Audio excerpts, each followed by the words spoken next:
Mesdames et messieurs, bonsoir. Vous êtes bien sur Sahel TV. Tout de suite, les principaux titres de ce journal. À la une de ce journal, le premier président du parti RFD, son fondateur Mohamed Mahmoud Oulemmat, rejoint les rangs du candidat au pouvoir Mohamed Ould-Cheikh Mohamed Ahmed pour les présidentielles de juin prochain. Les femmes militantes de la réforme du parti Tawassoul organisent une rencontre avec le candidat Sidi Mohamed Boubacar au siège de leur parti. Elles ont affirmé leur engagement pour un changement démocratique. Le Premier ministre malien Soumeilou Bey Maïga a présenté sa démission à quelques heures de l'examen par l'Assemblée nationale d'une motion de censure du gouvernement déposée mercredi par des députés.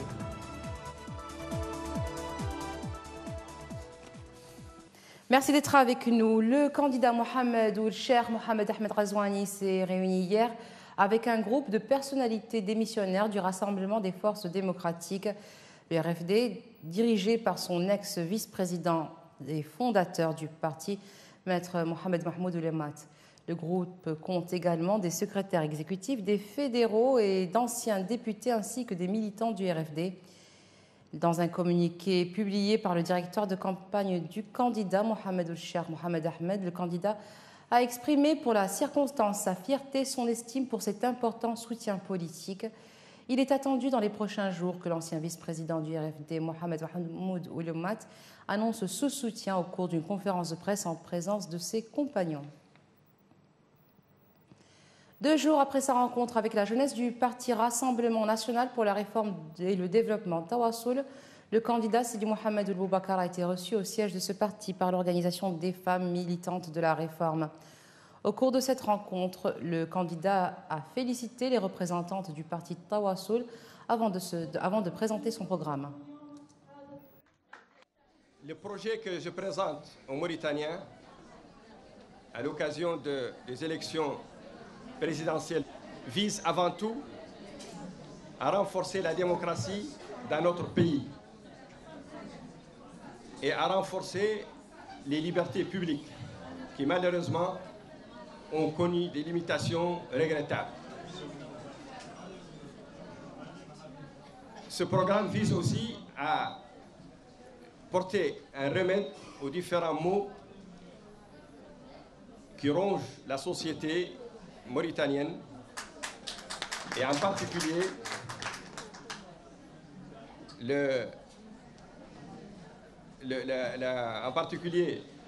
la situation catastrophique de la santé, de l'éducation, la flambée des prix, l'insécurité, toutes choses qui doivent prendre fin. De même que doit prendre fin l'injustice dans la distribution des revenus du pays. Pour sa part, la secrétaire générale du parti Tawassoul, Aminata Niang, a indiqué que cette rencontre constitue une affirmation sans réserve de l'engagement des femmes militantes du parti au combat pour un changement démocratique.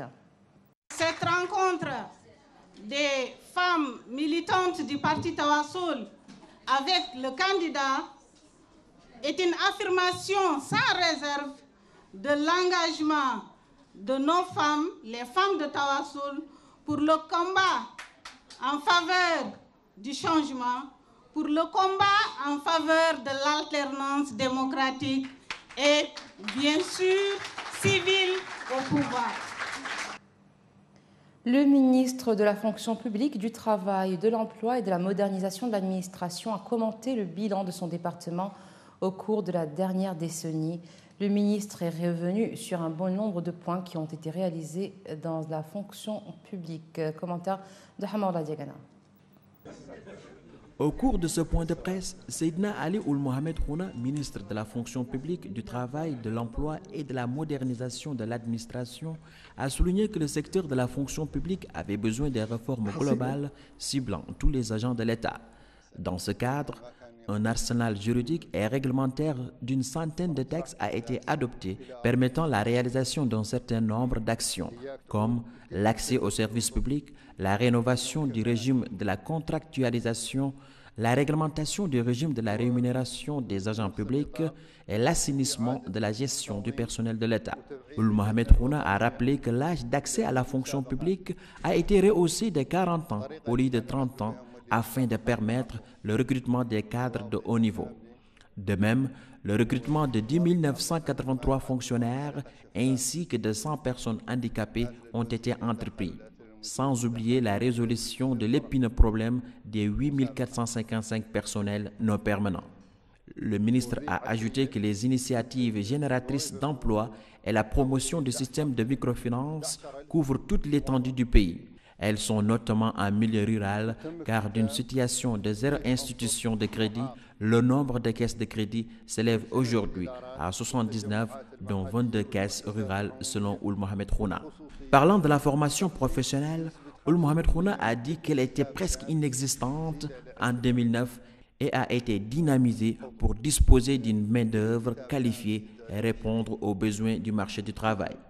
Et enfin, le ministre a annoncé la création cette année de 2727 postes dans les différents corps de fonctionnaires de l'État et l'organisation à cet effet de concours nationaux pour départager les candidats dans des conditions d'égalité et de transparence. Les travaux de l'atelier organisé par la CENI sur l'organisation des élections présidentielles du 22 juin ont été clôturés aujourd'hui à Nouakchott. Pendant 5 jours, les participants ont effectué des travaux pratiques et discuté plusieurs exposés portant sur les divers aspects juridiques et techniques relatifs à l'organisation de l'élection présidentielle. Ces exposés ont abordé plusieurs termes portant, entre autres, sur le cadre juridique des élections présidentielles, le recensement complémentaire à vocation électorale, le rôle des médias et de la société civile dans la vulgarisation de l'esprit civique, ainsi que sur la gestion et le financement des campagnes électorales, l'organisation des opérations de vote, la proclamation des résultats et le traitement des litiges électoraux. Dans le mot qu'il a prononcé au cours de la cérémonie de clôture, le vice-président de la CENI, Adman Ould Bidjen, a indiqué que parmi les missions urgentes qui interpellent les participants à l'atelier sur le terrain figure en priorité le recensement complémentaire à vocation électorale qui conditionne la révision des listes sur la base desquelles se déroulera l'élection. Premier congrès des urologues d'Afrique du Nord et subsaharienne, c'est le cadre qui réunit les urologues du continent depuis ce matin à Nouakchott. La manifestation est organisée par l'Association des urologues de Mauritanie. Elle vise à promouvoir la collaboration entre les urologues africains. C'est récidivé. Ce premier congrès des urologues d'Afrique du Nord et subsaharienne a pour but de jeter les ponts entre les spécialistes de ces deux entités pour partager des bonnes pratiques et expériences. C'est un congrès qui va discuter 4 thèmes principaux. Les cancers de la vessie, c'est un cancer qui est plus fréquent parce qu'il y a facteurs de risque. C'est les tabacs et les bilharzioses urinaires, parce que c'est une épidémie en Mauritanie. Deuxième thème, c'est le progrès d'endourologie en Mauritanie. C'est la chirurgie de la prostate par l'endoscopie et la chirurgie de la lithiase qui a connu la dernière année un progrès dans la Mauritanie par l'achat des matériels et par l'achat des matériels et les disponibilités de consommables. Troisième thème, c'est le plus important, c'est la transplantation rénale. Le choix du thème inscrit à l'ordre du jour de ce congrès n'est pas fortuit. Tout est dit dans le mot rencontre. On a choisi le nom de notre congrès, première rencontre entre des urologues d'Afrique du Nord et l'Afrique subsaharienne, pas par hasard. On l'a fait en espérant la naissance d'une nouvelle communauté qui nous regroupe tous et qui nous permet d'échanger régulièrement nos expériences et nos connaissances et faire le maximum de collaboration. Cette démarche reste salutaire. Elle permet aux spécialistes du continent en urologie de discuter et d'échanger sur plusieurs sujets en relation avec leur domaine d'intervention pour promouvoir l'excellence. 2 caravanes transportant 700 tonnes de produits algériens ont démarré mardi vers Nouakchott et Dakar au titre de la dynamique de la promotion des exportations hors hydrocarbures et la nouvelle politique de positionnement de l'Algérie en Afrique. C'est ce qu'a indiqué hier un communiqué du ministère algérien du Commerce. Les 2 caravanes, composées de 30 camions, transportent 620 tonnes de produits algériens destinés à la capitale mauritanienne, des produits fabriqués par 14 opérateurs économiques algériens. La caravane en question devra arriver à Nouakchott le 23 avril courant, après avoir parcouru une distance de 3500 km. Sous le feu des critiques depuis plusieurs semaines, Soumeylou Boubèye Maïga a finalement jeté l'éponge. Le Premier ministre malien a présenté sa démission à Ibrahim Boubacar Keïta, le chef de l'État malien, a accepté la démission du Premier ministre et celle du gouvernement. Cette décision intervient à quelques heures de l'examen par l'Assemblée nationale d'une motion de censure du gouvernement déposée mercredi par des députés de l'opposition, mais aussi de la majorité. La personnalité du Premier ministre cristallisait les critiques depuis plusieurs semaines d'influents dirigeants religieux musulmans réclamant notamment son départ. Tout au long de la semaine dernière, dignitaires religieux, dirigeants politiques et représentants de la société civile ont été reçus par le président Ibrahim Boubacar Keïta pour discuter de la situation du pays et leur remettre l'avant-projet de loi de révision constitutionnelle qui lui a été présenté le 1er avril par un comité d'experts. Et au Soudan, les chefs de la contestation ont annoncé aujourd'hui la formation prochaine d'une autorité civile en charge des affaires du pays pour accroître la pression sur les militaires qui ont refusé jusque-là de transférer le pouvoir. Sur le terrain, des milliers de Soudanais sont rassemblés devant le quartier général de l'armée dans le centre de la capitale Khartoum pour le 14e jour consécutif, selon des témoins.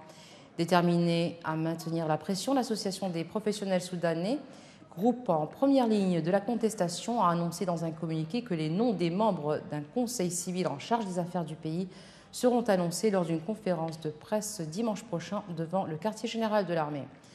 Les chefs de la contestation n'ont pas donné davantage de précisions sur leurs intentions. Aucune réaction de l'armée n'était disponible dans l'immédiat. Les Algériens ont commencé à se rassembler à Alger pour un 9e vendredi. On se sont plutôt rassemblés à Alger pour un 9e vendredi consécutif de manifestations, forts de leurs succès successifs et refusant la transition engagée après la démission du président Abdelaziz Bouteflika. Le peuple veut qu'ils partent tous. Barakat, ça suffit ce système, c'est ce qu'ont scandé des centaines de manifestants réunis devant la Grande Poste, bâtiment emblématique du centre d'Alger, devenu le point de ralliement de la contestation dans la capitale. Et aujourd'hui, ils ont été à nouveau galvanisés par la démission dans la semaine d'un nouveau cacique du régime, Tayeb Belaïs, président du Conseil constitutionnel, avec Abdelkader Ben Salah, président de la Chambre haute, propulsé chef de l'État par intérim, et le Premier ministre Nourdine Bedoui. Tayeb Belaïs était l'un des 3 B membres du premier cercle autour de M. Bouteflika, dont la contestation exige désormais en priorité le départ. Sa démission ne devrait pas suffire à apaiser les manifestants qui ont peu ou prou obtenu une concession, un recul ou une tête après chaque vendredi d'imposantes mobilisations.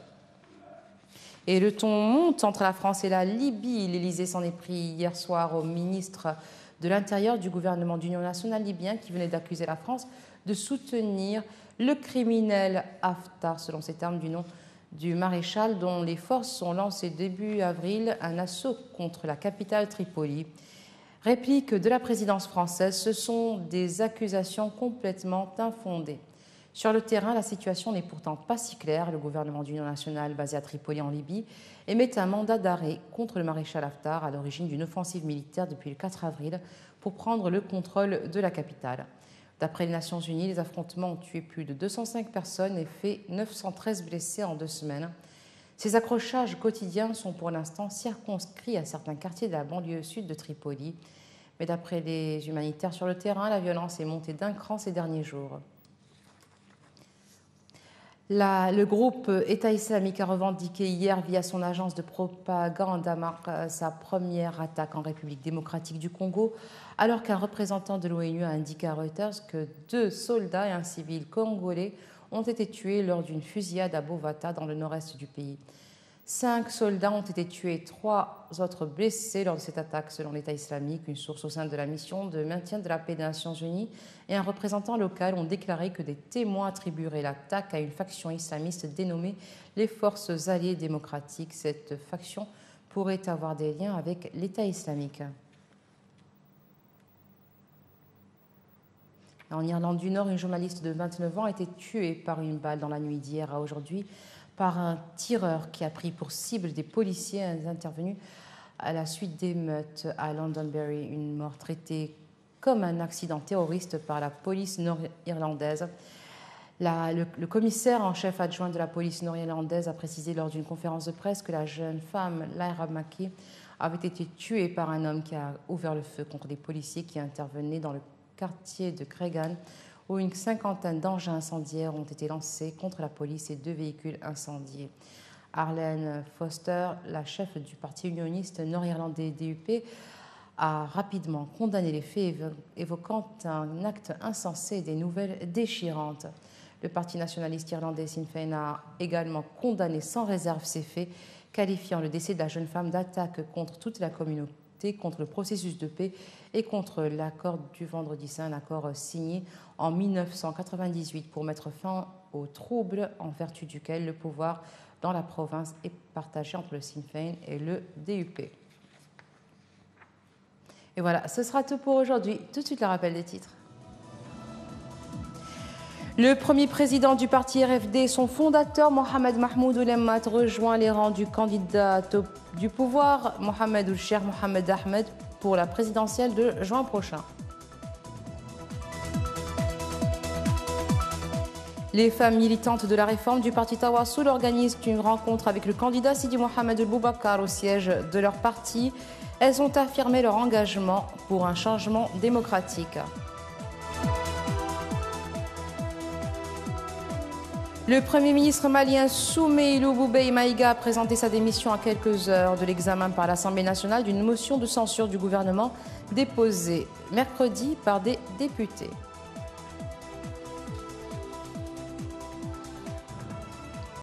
Merci d'être resté avec nous. Excellente fin de soirée sur Sahel TV.